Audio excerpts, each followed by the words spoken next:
Hi, honey. Hi, honey. Welcome to day 81. It should be 81. Yeah, when you're into it, the days they count, but sometimes you can lose track. I'm gonna be honest. Happy to see you here. Happy day 81. We are still in here. As you know, this started off as a 40-day cleanse. I decided to keep going because I still was producing. Look at all that. Oh, that glow. We got some sun coming in here, peeking in here. Oh, it's so nice. I kept on going. I was with an original group that we did 40 days. I decided to keep on going and I was going to up it a bit. So I decided to introduce a parasite cleanse. And now I've done parasite cleanses before with herbs. I've been really emotional today. So pardon me for context. It's just wave of emotions that are just coming. And I've been crying a lot today, surprisingly. So I'm curious to know if I slow down enough, what will actually come up. So I'm going to be going into the sauna and doing some red light therapy. That takes about an hour where you're forced to just sit with yourself. So usually that's when things come up in complete silence. But I thought I would do my video in the daylight. I'm kind of liking the daytime so far. So I wanted to get this done because this is my divine responsibility. This is so important to me. And yeah, so I wanted to continue the theme of yesterday about radical acceptance. I've been crying over the smallest things today. I think a squirrel made me cry earlier, and a bird made me cry. So I'm just allowing. I'm not trying to stop it. I'm just allowing. But that could also be. So these are the tinctures I'm taking. They're right here.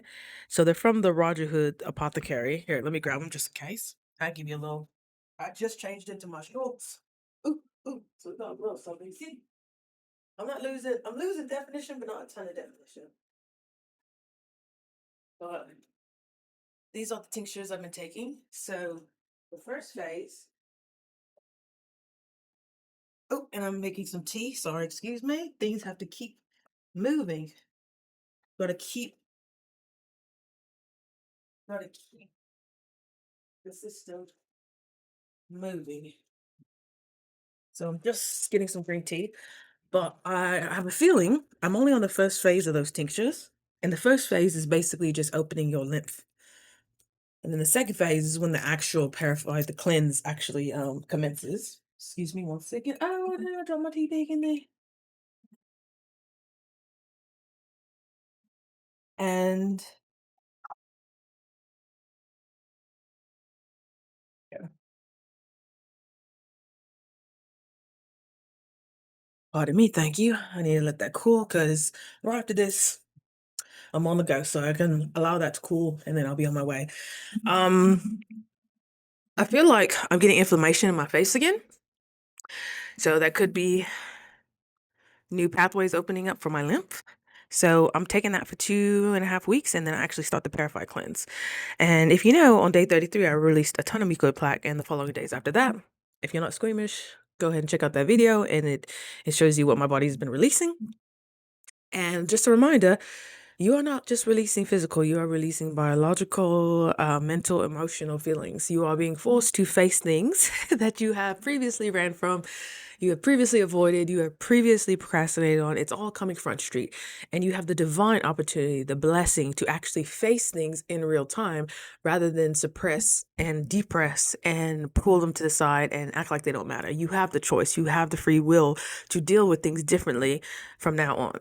So, do you want certain patterns, certain relationships, certain opportunities to perpetuate in your life in a negative way, or are you choosing to see the higher opportunity in what you're being faced with and knowing it's all a part of growth and knowing it's coming towards you to deal with, to process, not dwell in it, not sit in it, not woe is me in it, not can you feel it and not be reactive.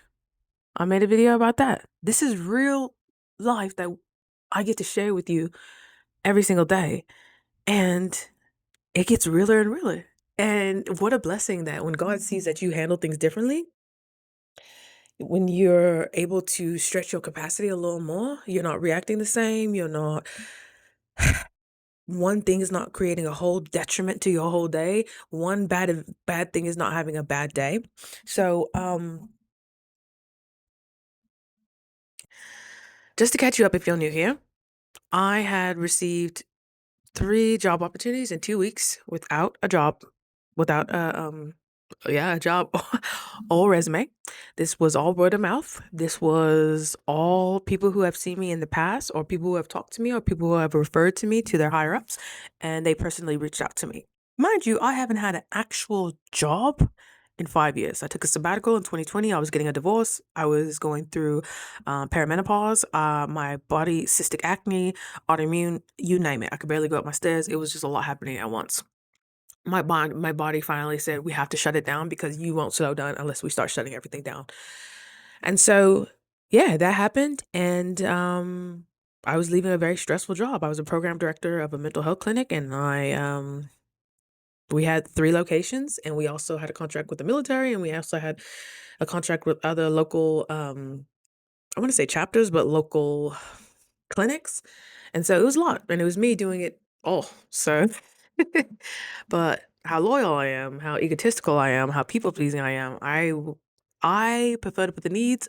I did prefer to put the needs of others before myself, before my health, until my body was finally like, "We are done. We can't go on anymore," and everything kind of shut down. So yesterday we talked about the messiness, the art, the beauty of acceptance. It was a cute speech, you know? I was like, yeah, it's easy to talk about things when you're like, okay, that was kind of hard, but I got through it.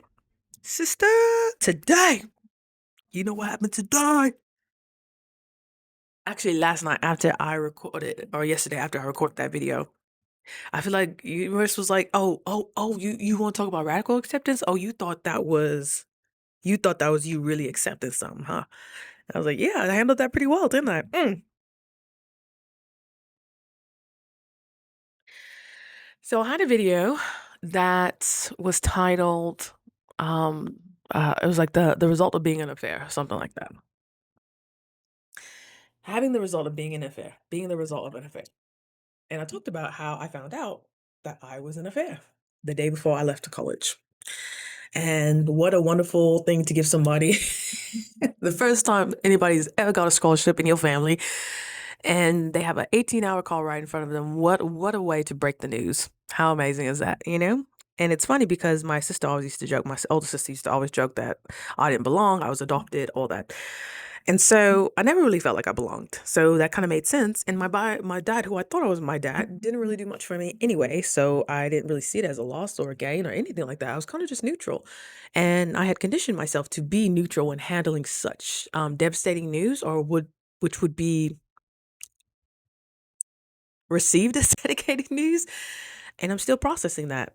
I'm still processing my grandmother passing away, who essentially raised me. I shared a bed with my grandmother for almost a decade. And I still don't think I fully processed that.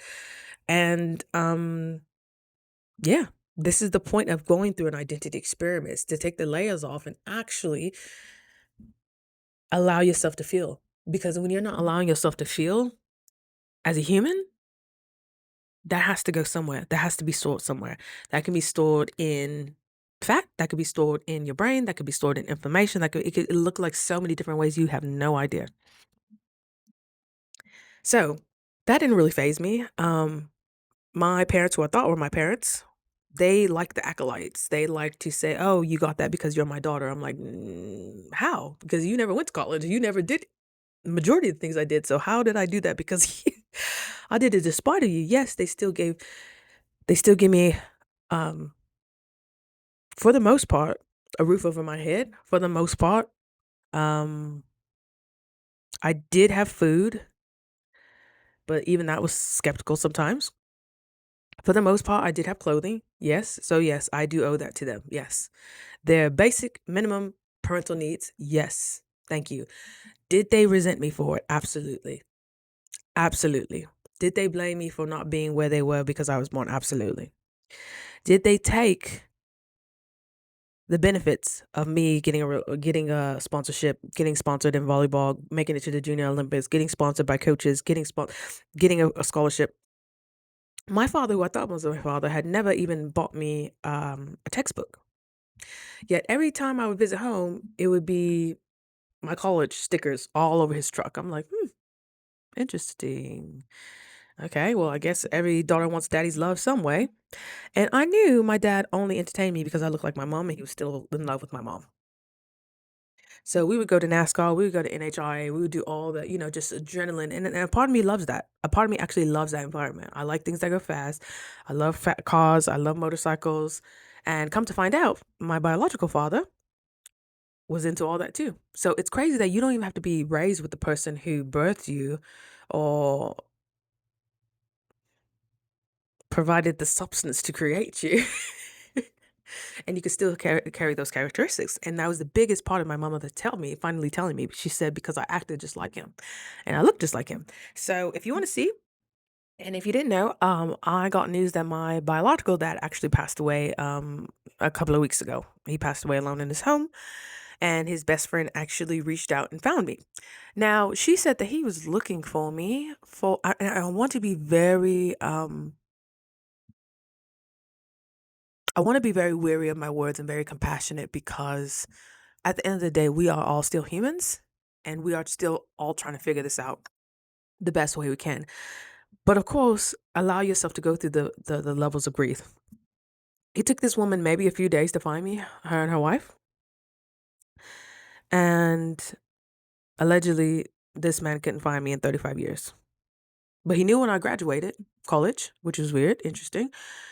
So he knew how to kind of keep tabs. He just never fully engaged. And he was 70 years old. So I'm like, when would have been a good time? When would have been kind of? So anyway, I connected with her and she let me know that he had a twin sister, and I've been talking with her too. And you want to talk about acceptance? There's levels to this, darling. There is levels to this, because I was good at accepting when people, let's say you were talking to somebody and you find out like, oh, we're probably not a good match. Oh, that's fine. Something's better out for you. Perfect.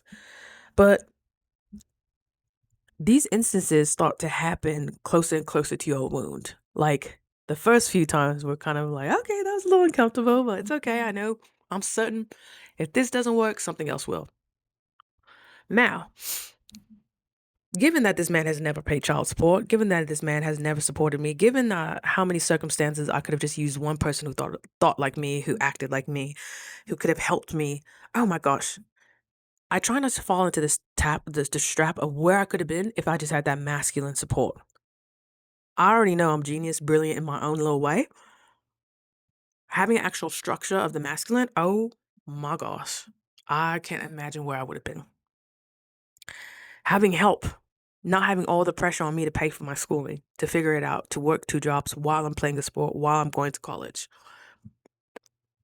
Imagine how much time I could have used studying. And I know so many people don't have that same circumstances. I know so many people have done it despite of and without. And this is essentially what my soul has signed up for. These experiences, these occurrences, these moments of growth. Can you accept that? I was up with my sex, and I was like, yeah. And then I get the obituary. So this is my dad. This is my actual dad. Does he look like me? So I did 23andMe genetics. I knew he was in Alabama. I thought one day I was going to look for him. And then I finally just accepted him, like, well, if he wants to find me, he can find me. You know, if he wants me in my life, if he wants me in his life, he would find me. And I had the assumption, my mom told me, that he paid for me to get aborted, but it was up to her to be the savior and say, no.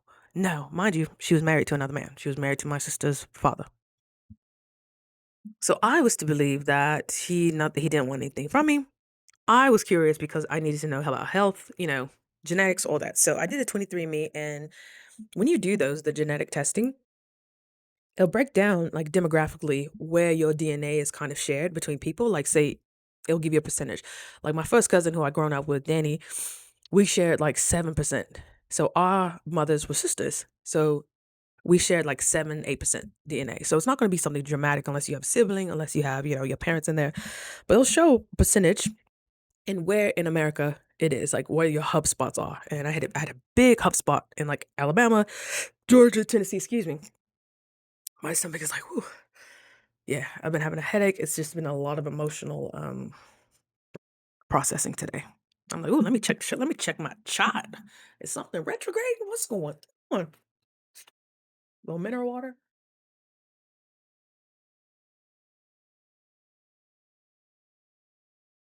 So yeah, for the most part, I wanted to show appreciation for even them finding me. I'm like, wow, it was this easy. We could have been had a relationship.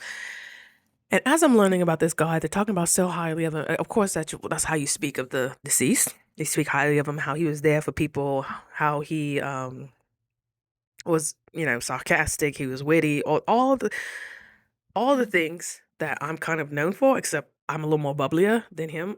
He kept his circle small. I kept my circle small. And I know I do that because not everybody's willing to go through the depth and the darkness of thinking that I typically go through. So, in order to protect other people from their, Pollyanna, I guess, and people think I'm Pollyanna. I'm like, that's because that's what I want you to see, because that is a version of me, but there's also a very dark version. And dark doesn't mean witchcraft, it doesn't mean evil. It just means the parts of you that are in the shadows, that are brought to light only when you feel comfortable in doing so, and in the environment you feel comfortable doing so. So I know he had a lot of decisions, and how unfortunate to die by yourself. His best friend found him because, yeah, he wasn't answering his phone. The mail was piling up. She said he was actually trying in the process of selling one of his cars to pay to come and see me. And she was telling me that he's always had 3 or 4 cars at a time. I'm like, wow, my car just blew up last year. So wonderful. And be wary of that expectation you have too, that people owe you something, that people, you deserve something because what. And I felt like I was falling into that trap too. I'm like, maybe they're trying to make amends. Maybe they're trying to, whatever. So I get the obituary. His twin sister, shared it to me, and she's been so sweet, and we've been keeping in contact. She actually sent me a picture of her. She said she doesn't really go on, she doesn't really send videos, and I like to send videos. That's just, I don't expect other people to do that. That's just the way I like to express myself and how I practice expressing myself and reflecting. Or else I'll just be under a rock forever. So yeah, I got the obituary and I was like, oh, this is nice. He was Marine, how wonderful. And I look open and there's pictures. I was like, okay, that's the version I remember him of. I remember him like this. You can't really see it, but I remember him like that. I remember he always had shorts on, great legs, um, and sunglasses. That's how I remember him, and a watch. And so in the other side, in the obituary, I see who is he survived by. He is survived by a twin sister and 3 brothers. Yeah, yeah, yeah, yeah, yeah, yeah, yeah, yeah, yeah. A very special cousin, nephews, ba ba ba ba ba, and nieces, ba ba ba ba ba. I'm like, where's my name?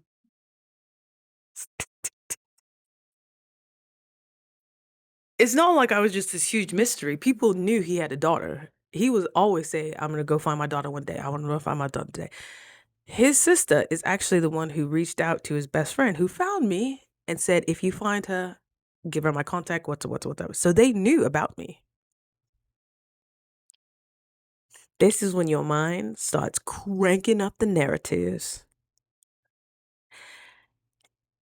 And I'm like, oh, so he has 5 siblings. So the lack thought that went through my mind, and identify as lack exactly what it is, because everything you need, God will provide through the funnels that need to be provided with. When you start thinking your salvation is going to come from somebody, oh my gosh, Thank you. I wasn't know how I was gonna pay rent. This is probably a blessing. This is probably, oh my gosh, of course, they're gonna make things right. They're gonna give things, his possessions to me. He's gonna, I am technically the next of kin. I'm his only child that I know of. It's been about a month since he passed away, and I haven't got notice of anything happening. Mind you, he's only had to provide for himself. He's always seemed like he's been stable, always seemed to be employed. Um, was part of the Marines. I don't know how that how that works, but can you accept, even if in your devastating circumstances, even though you will never have that relationship with your father that you thought you would build later on in life, can you accept that his only job was to bring you in this world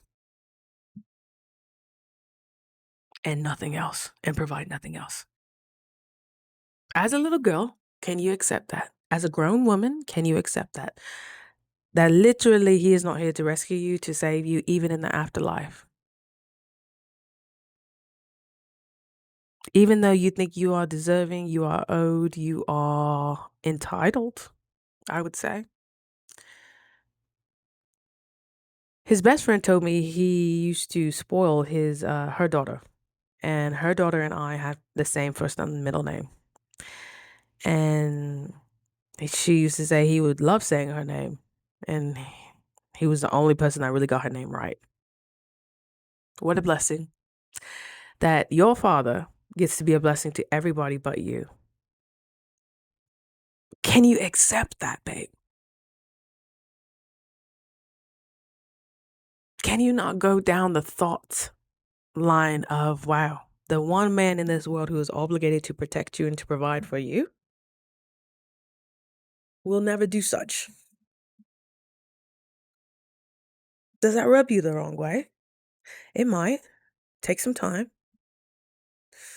Everybody grieves differently. Even when you are in such a crunch, even when you're trying to pay for mentorship, for therapy, for better opportunities, you're still trying to treat people with dignity and respect. You're still trying to have a great attitude. You're still trying to take care of your skin. You're still trying to make things happen. You still don't have a car, so you've been renting. You have hundreds and hundreds, if not $1,000 a month going to transportation. Can you trust and be certain that this is good? This is good. This is good for me. This is good for me.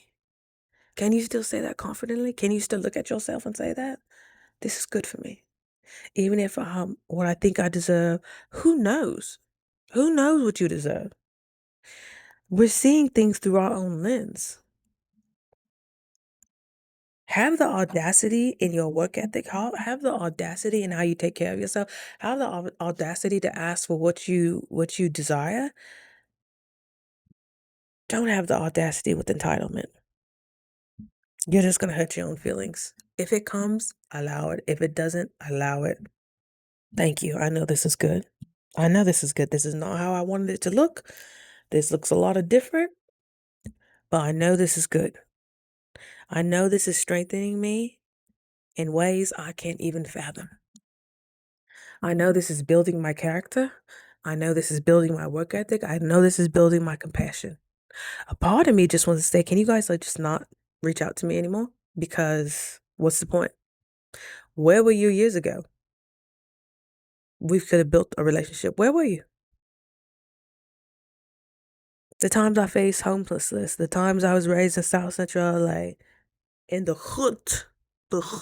times we got broken into, the times I didn't have money for lunch, the times I was kicked out of the house by my mom's boyfriends,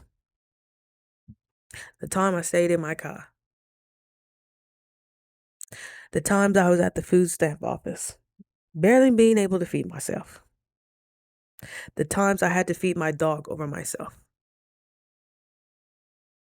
the times I was in the process of getting evicted. But you know who was there every time?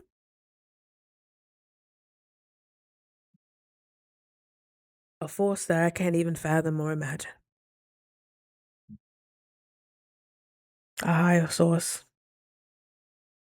that always came in to cradle me, to protect me. When men were beating on my wife, on my mom, I had to intervene.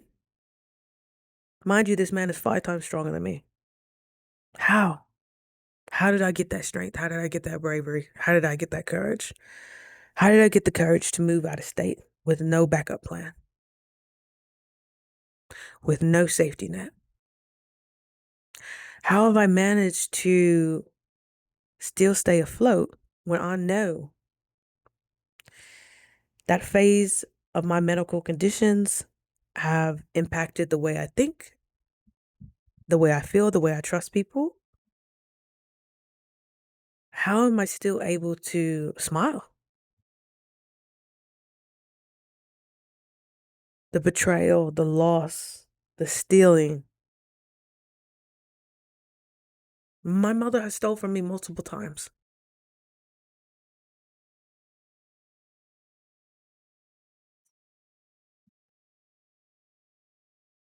My dad, who I thought was my dad, abandoned me multiple times. Did not show up multiple times. How can you remain interacting with people? How can you remain with an open heart? Honestly, it feels better on this side. I know what it feels like to be in your darkness, to hate everybody, to not want to interact with anybody, to see people for the most part, who they truly are, but also to see the innocence, the childlike innocence in that person, to see the God in that person. I'd rather focus on that. I just rather focus on what feels good to me instead of the armor, the avoidance, not just opening up entirely, not speaking from the heart. This is why we're choosing to take the layers off, because that's not what we're here to do. We're here to experience in the highest, most ethereal ways possible. We beg to come to this world. We beg to have our senses. We beg to, not begged, I would say we were honored to have passage to this world with people who are going to teach us lessons, people who are going to expand us, people who are going to teach us, people who are going to hurt us. We all decided to come at this right time for the evolution. So are you going to wallow in what you think you deserve? Are you going to wallow in what you think should have happened? Or know that, yeah, my soul chose this for my development? Might as well be joyously pissed off, because that's where everything starts floating. When I finally accepted that this fast, I was going to do this for however long it's going to take. I'm not going to run to food. I'm not going to run to shopping. I'm not going to run to whatever your thing is. I get to joyfully be uncomfortable. I get to joyfully progress. I get to joyfully be pissed off. I get to joyfully go through withdrawals. As long as I do things joyfully, you can be pissed off. Can you be joyfully pissed off at what's going on in the world? Because by you just being pissed off, having that shame, having the guilt, you are adding to the negative entities of the world and you're perpetuating that pattern. I thought it was BS the first time I said it too. I'm like, what does that mean? Does that mean not looking at the horrible things that are happening? It's observing, it's knowing your body's been preparing for this, it's knowing you've been training for this to be able to hold this and also hold joy at the same time. Because your joy counteracts any darkness, any despicable, unfair betrayal, not being chosen, not being seen, not being heard. Your joy and your expressions counteract all that. Me showing up day to day is counteracting the breezy that wants to stay in a hole, that doesn't want to talk to people, that doesn't want to interact, that is fine just doing the bare minimum. That's a slow, painful death. But it seems like just acceptance. Apathy is the most dangerous. Acting like your light and your gifts and your experiences aren't here to shape the world. I don't know if it's the purifier or the cleanse that's making my face swell. But I've been breaking out a lot on my face. I'm like, oof, oof, breaking around like on my around my neck. Like you see, I'm back swollen again right here. So that just means I need to hit the sauna, and I haven't done the sauna in like 3 days, so that could be it. Um, Side note, sorry about that. Radical acceptance is not for the weak. It's not bypassing. It's not saying, oh, that's just is what it is, but you still have a tinge of, I still feel some type of way about that man. And I honestly, I told his sister, I was, oh yeah, I'll keep it by my grandmother's picture. But this man never did anything for me, but brought me into this world by having an affair with my mother. He was a handsome fella though, right? Can you see him? Handsome fella. Handsome, right?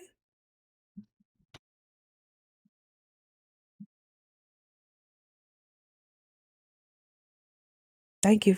Thank you for bringing me into this world. Can you say that with your full heart, with full expansion, with deep, immense gut level compassion and acceptance? Thank you for bringing me into this world. Thank you for not showing up for me how I wanted you.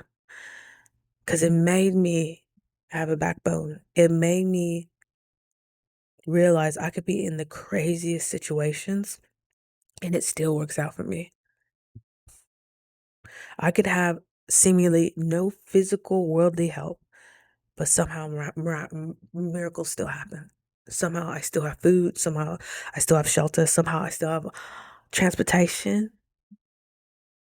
So something is protecting me that I don't readily understand just yet. So instead of dictating who gets to show up the way you want them to show up, why don't you just allow? Remember we talked about how that feels in your body when you allow? Resistance, tightness, butt cheek clenching, nothing can pass through. Literally nothing can pass through. And in order to properly detox and cleanse, you have to relax to release. So that was essentially the start, the mark of me being able to handle all the things that have come through these last couple of months. These last 3 months. Wow, it's about to be 3 months fasting. Wow.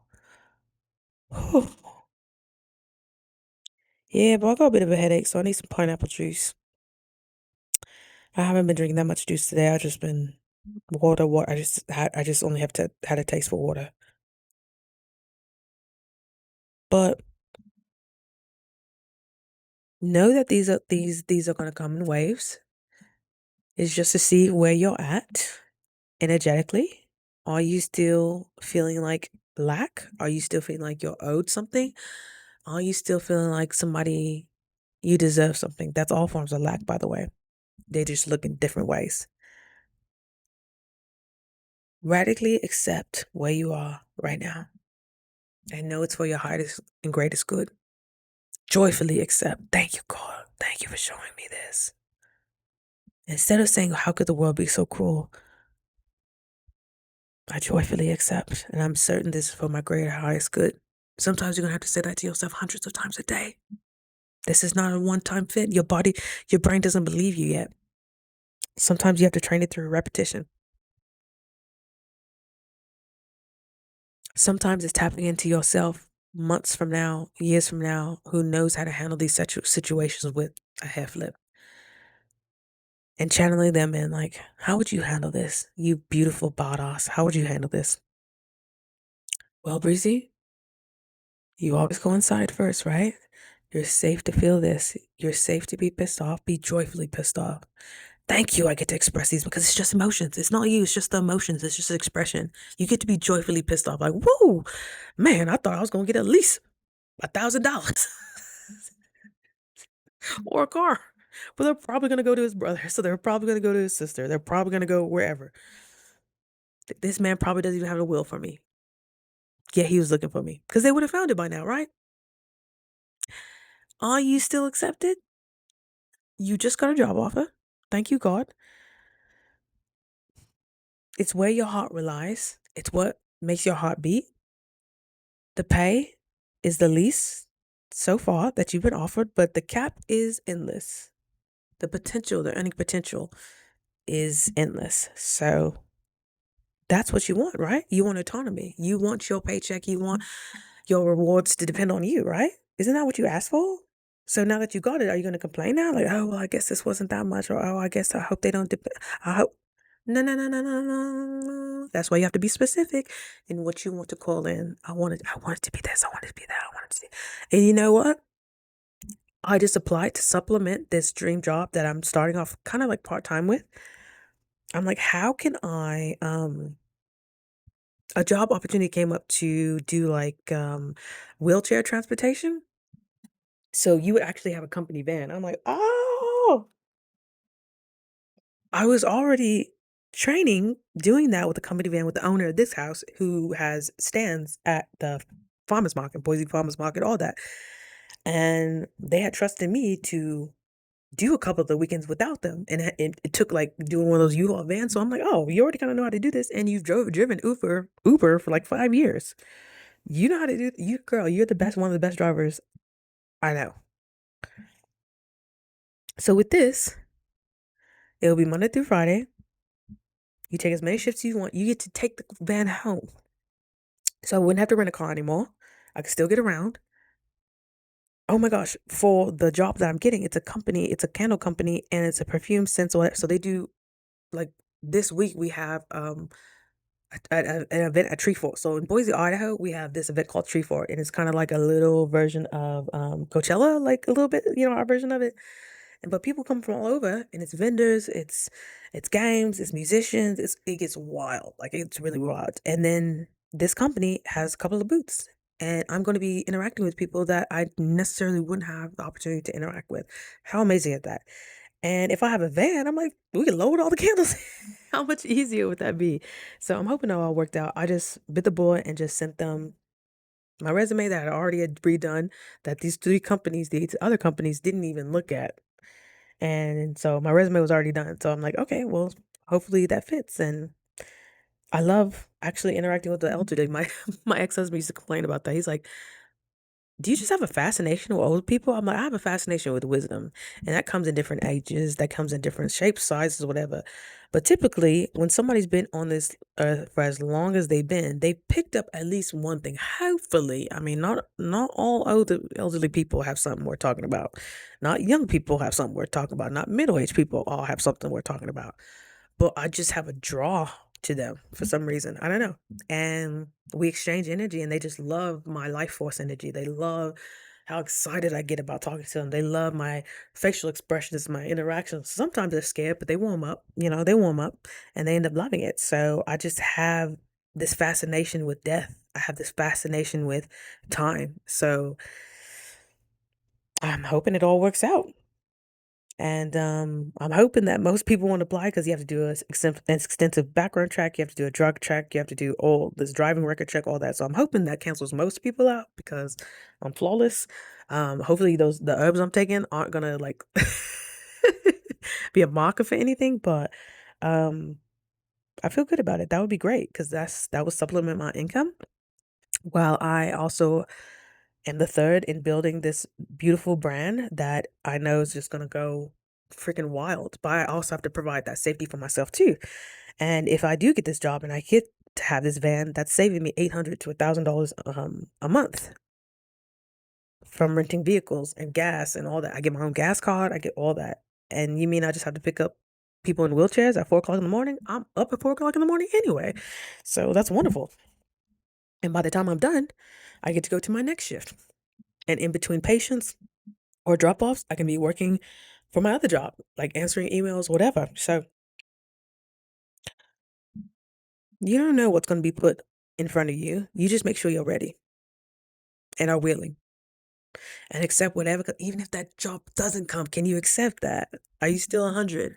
Even though you just mapped out how all that will work out so well and it doesn't work out, can you accept you are still whole? Can you accept you are still a beautiful, brilliant genius of a godlike human star child? Can you still be certain in that? If so, Well, then I'll drop yours done. On to the next thing, on to the next victory, on to the next conquest. So I just had to share that. That makes me feel so much better sharing that with you. I'm not as emotional. I was very emotionally vulnerable at the beginning of this video. So we keeping it 100. We keeping it 100. So Roger's about done taking his nap. We're about to head out. And I love you. And you got this. Whatever you're going through, accept it. Now what? Now we get to better ourselves. Now we can continue being certain that everything crosses our paths for our greatest good, is for our evolution, is what our soul signed up to experience. What a blessing. You chose this. I didn't choose this. You chose this, and the process is going to look different. But the outcome, should you choose to stay in it? Should you choose to evolve instead of become a victim, instead of become detriment, instead of become woe is me? I can't imagine what's going to come of it. Nothing short of a miracle. So I love you so much. That'll be all. 40 minutes. Wow. I was like, this is about to be a 5-minute video. All right. I love you so much. And I'll see you tomorrow for day 82. Okay. Stick with it. You got it. Radical acceptance. It's the key.